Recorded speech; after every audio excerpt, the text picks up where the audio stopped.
At SportsCenter AM, we welcome baseball analyst Josina Mendoza back to the program. And one of the big stars on this Cubs team all season long has been their manager, Joe Maddon. And when you look at last night, what role did he play in helping his team break out of this slump? Well, you heard him talk about post-game. It's all about confidence, and it just takes one at-bat to get things going. So Anthony Rizzo's at-bat was probably the biggest key. We heard Jay talking about switching the bat up, and that helped with the confidence too. But within his at-bat, Jamie, it's by saying, hey, 3-0, you're struggling. A lot of managers would have said, take the walk. We just want to get you on base.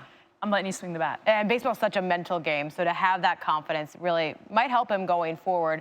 As we look to Game 5, we've got Kenta Maeda veteran presence with Lester as well. Game 5 coming up tonight, 8 p.m. Eastern. We know it's going at least 6 games, and we already know who they will be facing, Randy. Veteran presence with Lester as well. Game 5 coming up tonight, 8 p.m. Eastern. We know it's going at least 6 games, and we already know who they will be facing, Randy. The analyst Josina Mendoza, and Addison Russell, he struggled early on in this game, but then broke everything wide open with that home run in the 6th inning. What did you see from his at-bats last night? You know, it was his ability to adjust finally to the breaking ball. It was no secret, Jamie. I mean, Kenta Maeda was slider, attacking him with clearly what was the weakness for Addison Russell. And some momentum going into this home game, Game 6. Russell becomes the second youngest shortstop to homer in consecutive games in the playoffs. Jessica will be back next hour with more on John Lester and a look towards Game 6. Jessica, thanks. Have as a pitcher, but the fact that he ignored all of that was very impressive.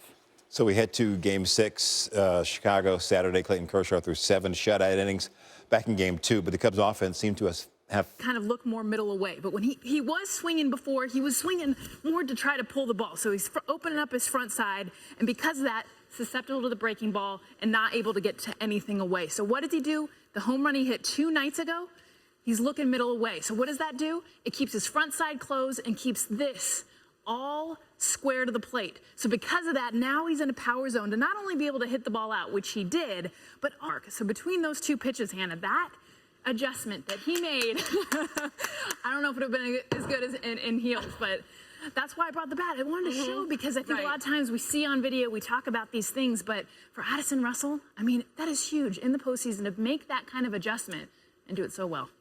By the way, for those of you who don't know, Jess hit .475 career batting average at Stanford and 50 home run. Fun. You could almost see him, see the mental game there and him just, bearing down and being so strong.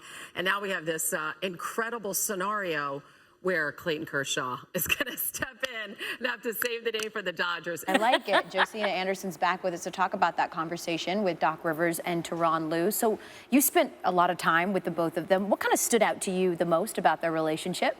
How much they really are kind of like father and son and brother and brother. I mean, he obviously mentored him for his career's overlap in 2003, just 11 games. And for him to see something in him so much to tell him, call me when you're done with your career. Also dealing with his grandmother and mother having cancer, and Doc Rivers being able to relate with the death of his mother last year and also his father on the year 2007, and then being months later able to win the Celtics championship. So they have a relatability in their personal life and their basketball life, and I think that really came across in the interview. You could definitely tell in the interview that they've got a great rapport and they like each other. That was just part 2 of the interview. You can see the full interview that JoJo had out there with Doc Rivers and Tyronn Lue on ESPN. With us this morning on Mike and Mike, I'm Prim Siripipat. Where there's a will, there is certainly no way to stay alive in the postseason. And for the Blue Jays, that will came in the name of Josh Donaldson, who helped Toronto ruin the Cleveland Indians' hopes of a sweep and a trip to their first World. With us this morning on Mike and Mike, I'm Prim Siripipat. Where there's a will, there is certainly no way